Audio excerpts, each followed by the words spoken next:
आज हम आपको इस वीडियो में बताएंगे प्रश्नावली 12.1 का क्वेश्चन नंबर 1। क्वेश्चन 1 है, दो वृत्तों की त्रिज्याएं क्रमशः 19 सेंटीमीटर और 9 सेंटीमीटर हैं। उस वृत्त की त्रिज्या ज्ञात कीजिए जिसकी परिधि इन दोनों वृत्तों की परिधियों के योग के बराबर है। यानी दिया गया है दो वृत्त जिनकी अलग अलग त्रिज्याएं हैं। पहले वृत्त की त्रिज्या है 19 सेंटीमीटर और दूसरे वृत्त की त्रिज्या 9 सेंटीमीटर है। अब क्या किया गया है, इन दोनों वृत्तियों के परिधि को एक साथ मिला करके एक नया वृत्त मिलेगा। उस नए वृत्त की त्रिज्या ज्ञात करनी है। तो हम यहाँ पे मान लेते हैं दो वृत्त। हमने मान लिया कि एक वृत्त ये है जिसकी त्रिज्या 19 सेंटीमीटर है, इसकी त्रिज्या 19 सेंटीमीटर है। उसके बाद में हम दूसरा वृत्त लेते हैं, इसकी त्रिज्या हम मान लेते हैं कि ये 9 सेंटीमीटर है। ये दो वृत्त हो गया। उसके बाद में जो पहली वृत्त है इसकी त्रिज्या हम R1 मानेंगे, R1 यानी कि 19 सेंटीमीटर। R1 का मान यहाँ पे है 19 सेंटीमीटर। और उसके बाद में जो दूसरा वृत्त है हम इसको मानेंगे R2। R2 की त्रिज्या कितनी है, 9 सेंटीमीटर है। उसके बाद में क्या करना है, इन दोनों वृत्तों का परिधि निकालना है। उसके बाद में इन दोनों वृत्तों के परिधियों को जोड़ करके एक नया वृत्त बनाना है और उस नए वृत्त का हमको त्रिज्या निकालना है। तो चलिए इस हम दोनों वृत्तों की परिधि निकालते हैं। तो परिधि, पहले वृत्त की परिधि, पहले वृत्त की परिधि।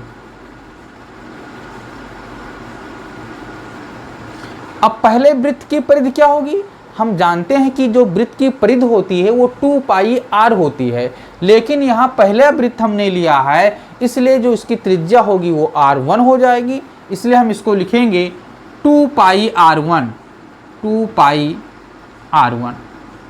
2 हो गया, पाई हो गया, R1 दिया गया है 19 सेंटीमीटर, तो ये 19 सेंटीमीटर हो जाएगा।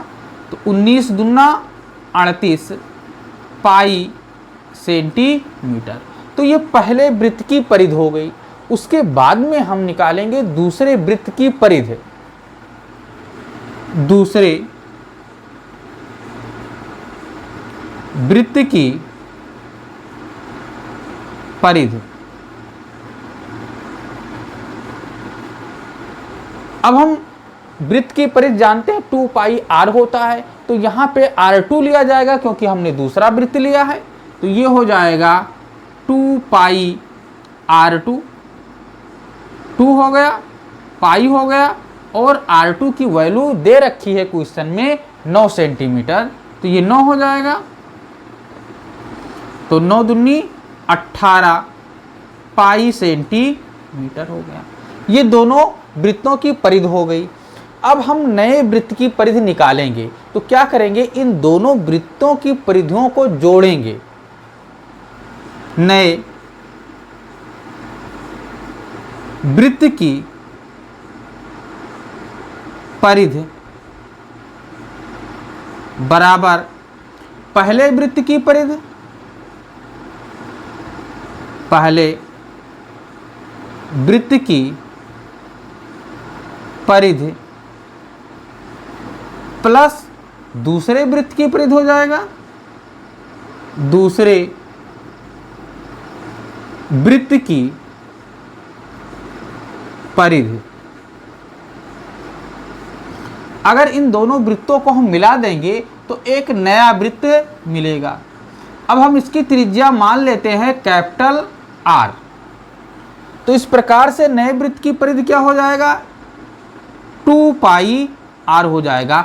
हमने इसकी त्रिज्या r मान ली है, बराबर पहले वृत्त की परिधि कितनी आई है 38 पाई सेंटीमीटर, प्लस दूसरे वृत्त की परिधि कितनी आई है 18 पाई सेंटीमीटर, तो इसको लिखेंगे 18 पाई। अब देखिए 2 पाई r बराबर, इसको जोड़ेंगे तो 8 8 16 3 और 1 4 और 1 हासिल 5, यानी 56 पाई। अब यहाँ से अगर हम r निकालें तो r बराबर 56 पाई बटा 2 पाई। अगर 2 पाई को हम इधर लाएंगे तो डिवाइड में हो जाएगा, पाई पाई से क्या हो गया, कैंसिल हो गया, यानी 56 बटा 2। अगर हम 56 को 2 से डिवाइड करेंगे तो 2 दूनी 4 और 2 8 16, यानी r बराबर कितना आ गया, 28 सेंटीमीटर। तो इस प्रकार से नए वृत्त की जो त्रिज्या होगी वो कितनी होगी, 28 सेंटीमीटर होगी।